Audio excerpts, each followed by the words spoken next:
अस्सलामुअलैकुम वरहमतुल्लाहि वबरकातुहू। जनाब बाबूभाई सोपारीवाला गर्ल्स प्राइमरी स्कूल। बच्चों, आप सब कैसे हो?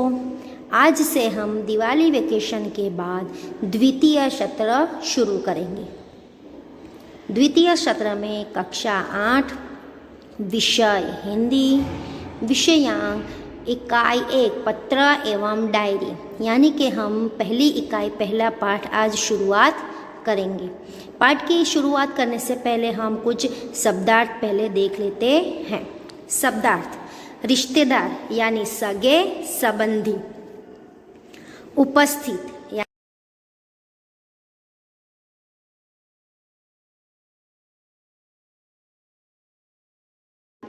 सालगिरह यानी जन्मदिन, दफ्तर यानी कार्यालय, मंगल यानी शुभ, विवश यानी बेबस।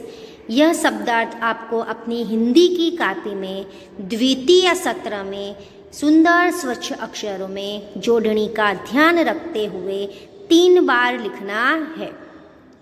कितनी बार लिखना है? 3 बार। सुंदर स्वच्छ अक्षरों में जोड़नी का ध्यान रखते हुए, और आपको द्वितीय सत्र की नई कॉपी में फिर से लिखना है। यानी कि हर साल हर बार हम जैसे द्वितीय सत्र में नई नोट बनाते हैं, नई कॉपी बनाते हैं, उसी तरह नई कॉपी में आपको सबसे पहले इकाई 1 पत्र एवं डायरी, और उसके बाद पत्र एवं डायरी आज की तारीख लिखकर आपको 3 बार शब्दार्थ लिखने हैं। इकाई 1 पत्र एवं डायरी, यानी पत्र एवं डायरी। पत्र किसे कहते हैं, डायरी किसे कहते हैं, उसके बारे में हम थोड़ी समझ देखेंगे। दूर बसे अपने संबंधियों, मित्रों, परिवारजनों तथा कभी कभी विभिन्न अधिकारियों को पत्र लिखने की आवश्यकता रहती है। यानी कि हमारे से दूर जो भी हमारे रिश्तेदार, सगे संबंधी, पहचान वाले हैं, या तो फिर किसी कार्यालय में, ऑफिस में अधिकारियों को, या तो फिर जब हम शाला में, स्कूल के अंदर कभी आप नहीं आ पाते हो, तब हमको कुछ पत्र लिखने की ज़रूरत पड़ती है। तो हर तरह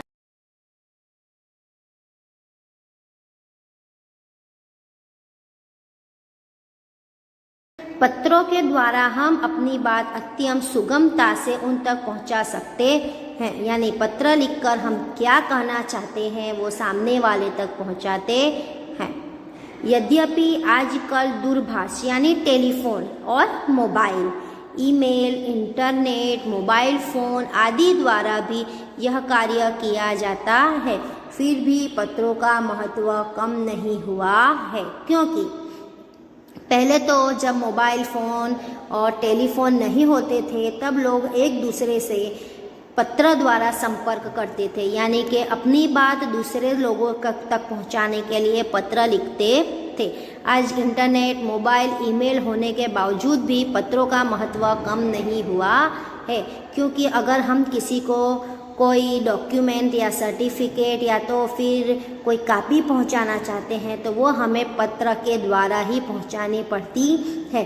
कभी कभार कुछ चीज़ें मोबाइल फ़ोन या ईमेल द्वारा नहीं, पर पत्र के द्वारा ही हम समझा सकते हैं। इसलिए आज का इतना आधुनिक युग होने के बावजूद भी पत्र का महत्व कम नहीं हुआ है। क्योंकि पत्र के द्वारा विस्तार से अपनी बात व्यक्त की जा सकती है। यानी हम अपनी जो भी बात सामने वाले को बताना चाहते हैं, वो बिल्कुल स्पष्ट से, विस्तार से लिखकर सामने वाले को हम बता सकते हैं, समझा सकते हैं।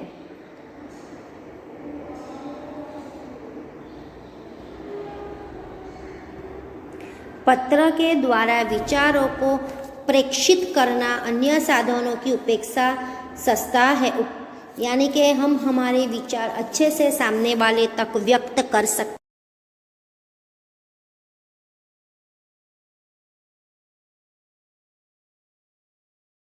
आदि के लिए केवल पत्रों का ही सहारा लिया जा सकता है, अन्य साधनों का नहीं। यानी कि अगर हम किसी की शिकायत करना चाहते हैं या किसी चीज़ का आवेदन या प्रार्थना करना चाहते हैं तो उसके लिए पत्र ही सबसे उचित है, उसके लिए हमें पत्र ही सही है। अब हम आगे देखेंगे। सबसे पहले हम पहला पत्र देखते हैं। जन्मदिन के अवसर पर उपस्थित रहने के लिए मित्र को निमंत्रण पत्र, यानी कि जन्मदिन होने पर हम अपने मित्र को निमंत्रण देना चाहते हैं, यानी कि हम अपने मित्र को जन्मदिन पर बुलाना चाहते हैं। पत्र लिखने की शुरुआत में सबसे पहले हमें क्या लिखना होगा? एड्रेस, यानी कि सामने वाले का पता, ये कहाँ रहते हैं। तो यहाँ पे है 90 बुधनगर सोसाइटी, लिम्बायत, सूरत, और फिर बाजू में क्या लिखा है? Pin code 394210। और पत्र कब लिखा गया है, यहाँ पे दिनांक भी दी गई है ताकि सामने वाले को पता चले कि पत्र लिखने वाले ने उसे पत्र कब लिखा था। 8 अगस्त 2011। प्रिय मित्र स्नेहल, यानी अपने मित्र को संबोधित करते हुए प्रिय मित्र स्नेहल। उसके बाद हमें उन्हें प्रणाम करना है। सप्रेम स्मरण, यानी याद करते हैं। उसके बाद हमें यहाँ पे कौन सा पत्र है? जन्मदिन का। तो हम कैसे लिखेंगे? तुम्हें यह जानकर खुशी होगी कि अगले रविवार को मेरा जन्मदिन है। इस बार तो छुट्टी के दिन ही मेरा जन्मदिन है, इसलिए मैं अपने सभी मित्रों को बुलाना चाहता।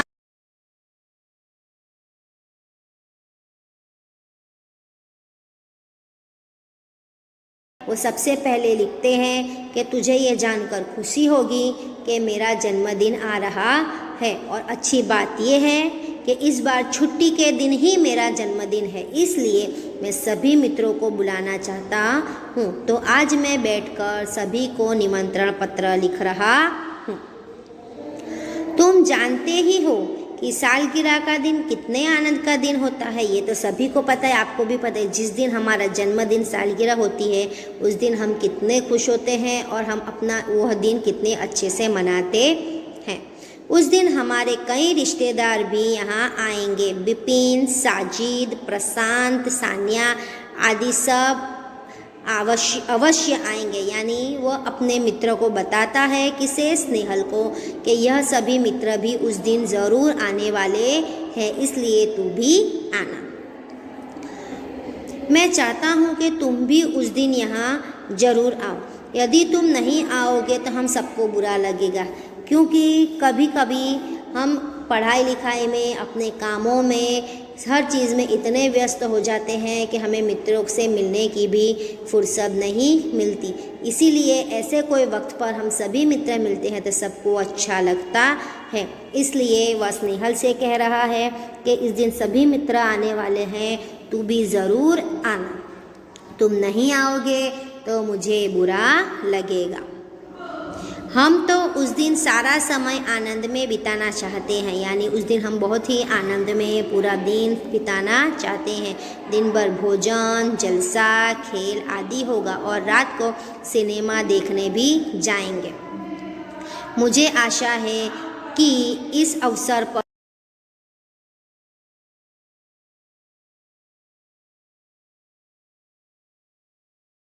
है क्या क्या करने वाला है, वह पूरी सूची भी उसने अपने मित्र को बताई है कि सभी मित्र आएंगे, तू भी आना। हम भोजन, जलसा, मस्ती पूरा दिन आनंद में बिताएंगे और रात को आखिर में हम सिनेमा देखने भी जाएंगे।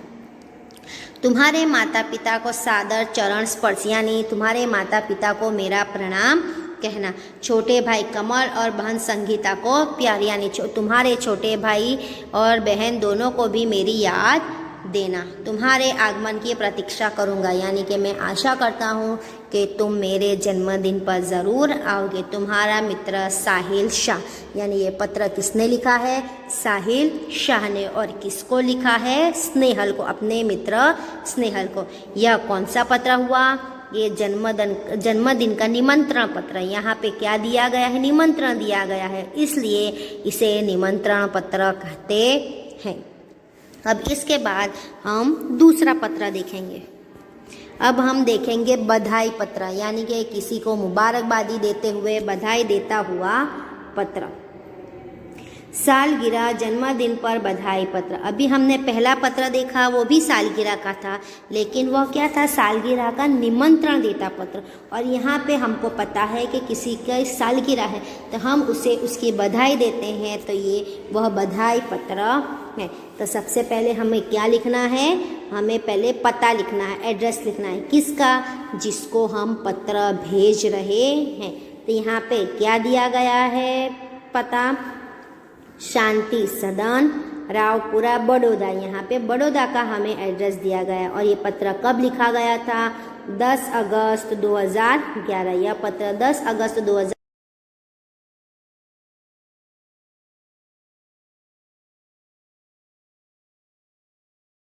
को पता चले कि भाई मुझे यह पत्र को किस दिनांक को, किस तारीख को लिखा गया था। सबसे पहले हम क्या करेंगे, संबोधन। प्रिय मित्र साहिल, सप्रेम स्मरण। स्मरण यानी तुम्हें मेरी याद। कल ही तुम्हारा पत्र मिला। देखिए, अभी हमने जो पहला पत्र देखा उसमें क्या था कि स्नेहल को पत्र लिखा था साहिल ने। क्यों? क्योंकि साहिल का जन्मदिन था और वह स्नेहल को अपने जन्मदिन पर बुलाना चाहता था।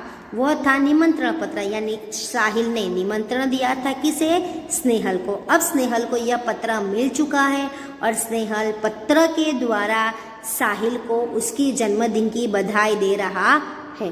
तो यहाँ पे क्या है कि कल ही तुम्हारा पत्र मिला, यानी कि साहिल ने जो निमंत्रण पत्र लिखा था वो अभी स्नेहल को मिल चुका है। तो अब उसे बधाई देने के लिए स्नेहल पत्र लिख रहा है। देखिए, तो हम सब बहुत खुश हुए, मिला तो हम सब बहुत खुश हुए। हमें तुम्हारी सालगिरह का निमंत्रण भी मिला और यह जानकर विशेष प्रसन्नता हुई कि कल ही तुम्हारी सालगिरह है। यानी कि उसने पत्र लिखा था कब, 1 हफ्ते पहले, लेकिन स्नेहल को पत्र कब मिला, उसकी सालगिरह के बिल्कुल 1 दिन पहले। कहाँ से लिखा था पत्र, सूरत से लिखा था और इसका मित्र कहाँ है, बड़ौदा। इधर माँ कुछ दिनों से बीमार रहती है और पिताजी को तो सुबह 10 बजे ही दफ्तर जाना पड़ता है। दर्शना को भी सुबह स्कूल जाना पड़ता है और वो तो है भी छोटी, यानी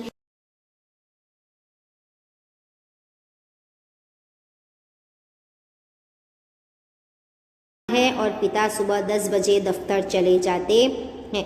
इस कारण घर का बोझ मुझ पर ही है।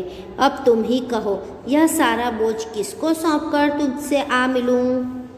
यानी स्नेहल साहिल से कहता है कि मेरे कंधों पर अभी बहुत सारी जिम्मेदारियां हैं। अब ये सब जिम्मेदारी मैं किसको सौंप कर तुमसे मिलने आऊं। मेरे दिल में तो बहुत होता है कि इस शुभ अवसर पर उड़कर तुम्हारे पास आ जाऊं। यानी स्नेहल कहता है कि मेरा तो बहुत मन है, मैं चाहता हूं वहां आना, ऐसा लगता है कि मैं उड़कर वहां आ जाऊं, परंतु घर की स्थिति का विचार करके विवश हो जाता हूं।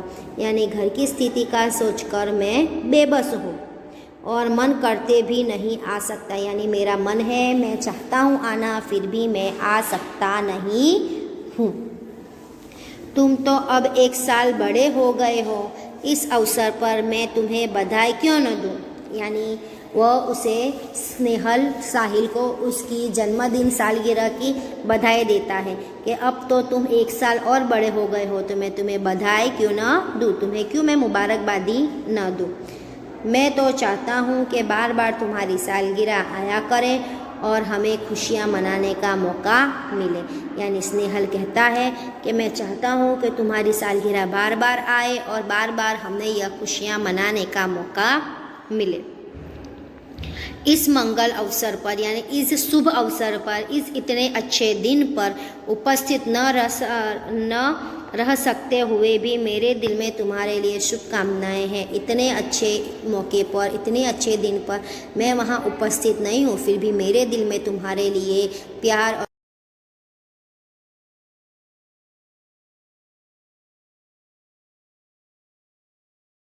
यानी तुम्हारी लंबी उम्र करे और तुम्हारा नया वर्ष शुभदायी हो, यानी तुम्हारे जन्मदिन से लेकर आगे के दिन सभी दिन तुम्हारे लिए अच्छे हो, मंगलमय हो, शुभदायी हो। तुम्हारा मित्र स्नेहल, तुम्हारा मित्र से स्नेहल। यहाँ पे यह पत्र पूर्ण होता है। पहले हमने देखा कि साहिल ने पत्र लिखा स्नेहल को अपनी सालगिरह की बधाई देते हुए। फिर उस पत्र मिलने के बाद स्नेहल ने पत्र लिखा साहिल को निमंत्रण के बाद उस निमंत्रण की बधाई देते हुए। अब हम देखेंगे आश्वासन पत्र, यानी किसी को आश्वासन देते हुए, किसी को सांत्वना देते हुए हम उन्हें जो पत्र लिखते हैं वो आश्वासन पत्र। खेल महाकुंभ में असफल यानी अच्छा प्रदर्शन नहीं करने पर सखी को आश्वासन पत्र, यानी कि एक खेल महाकुंभ में अच्छा प्रदर्शन न करने पर, हार जाने पर आश्वासन यानी दिलासा देता हुआ पत्र। सबसे पहले हम क्या लिखेंगे? एड्रेस यानी कि पता लिखेंगे। पता यहाँ पे क्या है?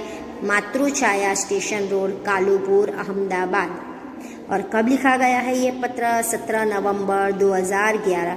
यह पत्र 17 नवंबर 2011 को लिखा गया है। सबसे पहले हम क्या करेंगे? संबोधन। प्रिय सखी जागृति, सप्रेम स्मृति यानी प्यार भरी याद। अब हम यहाँ पे दिलासा देता हुआ पत्र देखेंगे कि किसी को सांत्वना, दिलासा देते हुए, आश्वासन देते हुए हमें कैसा पत्र लिखना चाहिए। आज तुम्हारे पिताजी से फोन द्वारा पता चला कि तुम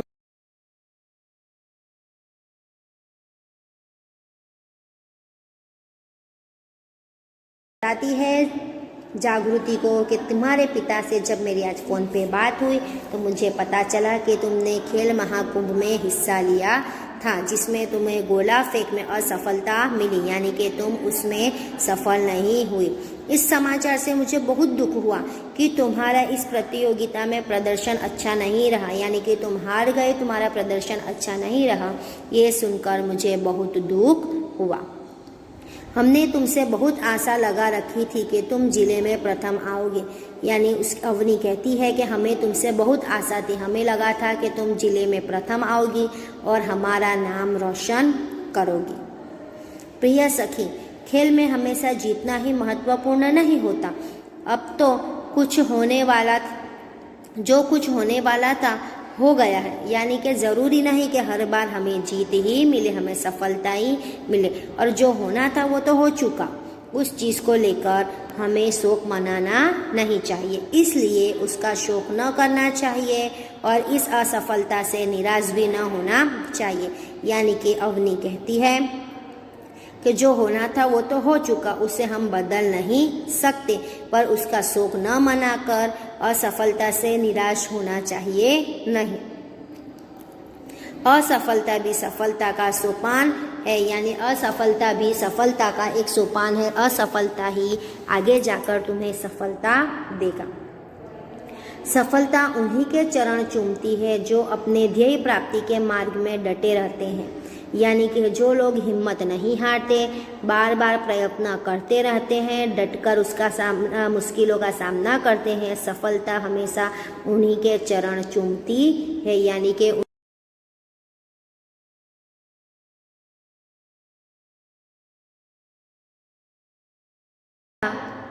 हतोत्साह होने से कोई फ़ायदा नहीं, यानी कि हताश होने से, निराश होने से, दुखी होने से कोई फ़ायदा नहीं है। मैं चाहती हूँ कि अब तुम दुगने उत्साह से अभ्यास करो तो अगले साल तुम्हें अवश्य सफलता मिलेगी।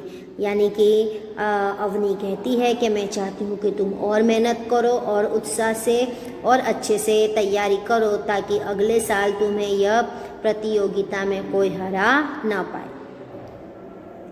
और तुम अपने ज़िले में ही नहीं गुजरात में प्रथम आओगी। अभी तक तो हमने आशा लगाई थी कि तुम ज़िले में प्रथम आओगी, लेकिन आगे और मेहनत करके और डट के मेहनत करके तुम पूरे गुजरात में प्रथम नंबर लाओगी।